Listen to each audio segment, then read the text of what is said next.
Finally एलजीले सस्तो entry लेभलको phone K42 बजारमा लिएर आइसकेको छ र यो भिडियोमा हामी यो फोनमा एलजीले के कस्ता फिचरहरू दिएको छ त त्यसको बारेमा हामी डिटेलमा कुरा गर्ने छौं र यो फोनमा नेपालमा कतिसम्म पर्ला यसको प्राइसको बारेमा पनि हामी जान्ने छौं र यो फोनमा एलजीले एकदमै राम्रो अफर पनि दिएको छ त्यसको बारेमा पनि हामी कुरा गर्ने छौं तर यो फोन तपाईले किन्दा उपयुक्त होला या नहोला त्यो पनि हामी जान्ने छौं। हेलो साथीहरु नमस्कार, म हो बिनोद घले र तपाईहरु हेर्दै हुनुहुन्छ इन्फर्मेसन बिनो टिभी च्यानल। यदि तपाईले यो इन्फर्मेसन बिनो टिभी च्यानललाई सब्स्क्राइब गर्नुभएको छैन भने सब्स्क्राइब गर्नुहोला र साइडमा रहेको बेल आइकनलाई पनि दबाउनु होला किनकि जब म यस्तै technology video, update tech news र टिप्स एन्ड ट्रिक्स भिडियोहरू अपलोड गर्दा सबैभन्दा पहिला तपाईलाई नोटिफिकेसन मिलोस्। हुन्छ त ढिलो नगरी आउनुस् सुरु गरौँ। सबैभन्दा पहिला एलजी को K42 को डिजाइनको बारेमा भन्नुपर्दा यसको ब्याक साइडमा तपाईले हेर्नुभयो भने ग्रिप र ड्युरेबिलिटीको लागि वेब प्याटर्नमा युभी कोटिङ गरिएको छ जुन चाहिँ प्लास्टिकले बनिएको छ। त्यस्तै गरी यसको राइट ह्यान्ड साइडमा फिंगरप्रिन्ट स्क्यानर बटन दिएको छ जसमा पावर बटन पनि अट्याच भएको छ र लेफ्ट ह्यान्ड साइडमा तपाईले हेर्नुभयो भने भोल्युम बटन र गुगल एसिस्टेन्ट बटन दिएको छ। त्यस्तै गरी यसको डिस्प्लेको बारेमा भन्नुपर्दाखेरि चाहिँ यसको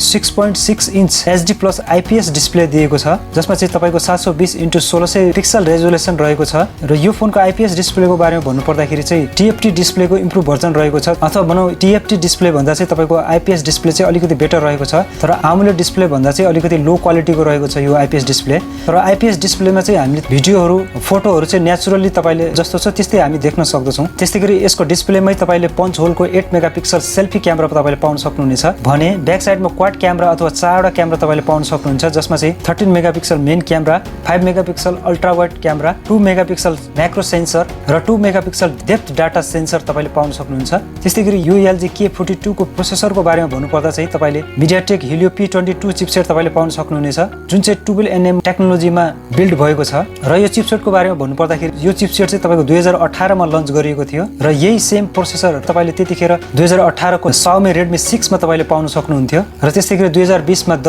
Infinix Hot 9 Pro मा तपाईले देख्नु भएको थियो र त्यस्तै गरी यसको CPU को बारेमा भन्नुपर्दाखेरि चाहिँ यसमा ओक्टा कोर रहेको छ जुन चाहिँ 2.0 GHz मा अपरेट हुनेछ। त्यस्तै गरी यसको GPU को बारेमा भन्नुपर्दाखेरि चाहिँ यसको Power VR GE 8320 रहेको छ जुन चाहिँ तपाईको गेमिङ गर्नको लागि चाहिँ ठिकठिकै रहेको छ। तपाईले यसमा PUBG खेल्न सक्नुहुन्छ, grand theft auto vice city खेल्न सक्नुहुनेछ, गेमहरु चाहिँ राम्रै खेल्न सक्नुहुनेछ यसमा चाहिँ। त्यस्तै गरी यो फोनमा चाहिँ Android 10 को OS रहनेछ भने 3GB RAM र 64GB इन्टरनल स्टोरेज रहनेछ र एक्सपान्डेबल मेमोरीको लागि चाहिँ तपाईले यसमा माइक्रो SD स्लोट चाहिँ तपाईले पाउन सक्नुहुनेछ। त्यस्तै गरी यो फोनको ब्याट्रीको बारेमा भन्नुपर्दाखेरि चाहिँ यसमा 4000 mAh को ब्याट्री पाउनुहुन्छ जसमा चाहिँ 10 वाट को चार्जिङ सपोर्ट तपाईले पाउन सक्नुहुन्छ भने USB-C टाइप पोर्ट तपाईले यसमा पाउनुहुनेछ। त्यस्तै गरी अरु फिचरको बारेमा भन्नुपर्दाखेरि चाहिँ यसमा 3.5mm को हेडफोन ज्याक तपाईले पाउन सक्नुहुनेछ भने DTS-X 3D अडियो तपाईले पाउन सक्नुहुनेछ। त्यस्तै गरी यो फोनले चाहिँ मिल STD 810G को चाहिँ सर्टिफिकेट पाएको छ। यसको बारेमा भन्नुपर्दाखेरि चाहिँ यो फोन चाहिँ US आर्मी डिफेन्स स्ट्यान्डर्डले चाहिँ तपाईको high low टेम्परेचरमा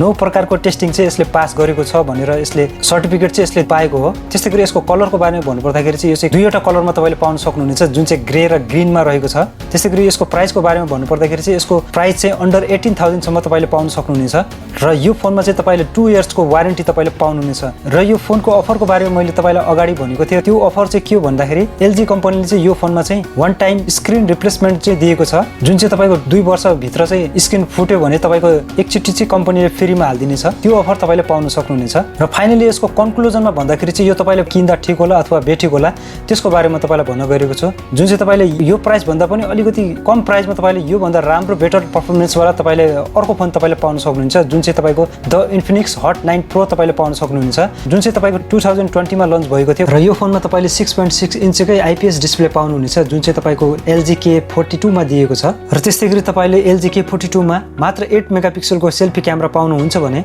Infinix Hot 9 Pro मा चाहिँ तपाईले 13 मेगापिक्सलको सेल्फी क्यामेरा पाउनुहुनेछ र त्यस्तै गरी तपाईको रियर क्यामेरा चाहिँ 48 मेगापिक्सलको पाउनुहुनेछ जो कि LG K42 मा 13 मेगापिक्सलको मात्र मेन क्यामेरा रहेको छ। तर LG K42 मा चाहिँ 5 मेगापिक्सलको अल्ट्रा वाइड क्यामेरा दिएको छ जुन चाहिँ तपाईको Infinix Hot 9 Pro मा दिएको छैन त्यति मात्र फरक छ। त्यस्तै गरी तपाईले Infinix Hot 9 Pro मा चाहिँ तपाईले 5000 mAh को ब्याट्री पाउनुहुनेछ जो कि LG K42 मा 4000 mAh को मात्र ब्याट्री रहेको छ। र त्यस्तै गरी तपाईको LG K42 चाहिँ तपाईले अन्डर 18000 मा 3GB RAM र 64GB इन्टरनल स्टोरेज पाउनुहुनेछ भने यो भन्दा सस्तो तपाईको Infinix Hot 9 Pro मा चाहिँ तपाईले 4GB RAM मा 64GB इन्टरनल स्टोरेज पाउनुहुन्छ त्यो पनि जम्मा 17414 रुपैयाँ मात्र पर्ने छ। र तपाईले यहाँबाट कन्क्लुजन गर्न सक्नुहुनेछ कि कुन तपाईलाई किन्दा राम्रो होला र कुन किन्दा तपाईलाई बेफाइदा होला तपाईले आफै डिसाइड गर्न सक्नुहुनेछ। हस् साथीहरु यो इन्फर्मेसन तपाईलाई कस्तो लाग्यो लाग्यो। राम्रो लागेको छ भने लाइक गर्नुहोला र च्यानललाई सब्स्क्राइब गर्नुभएको छैन भने सब्स्क्राइब पनि गर्नुहोला। धन्यवाद।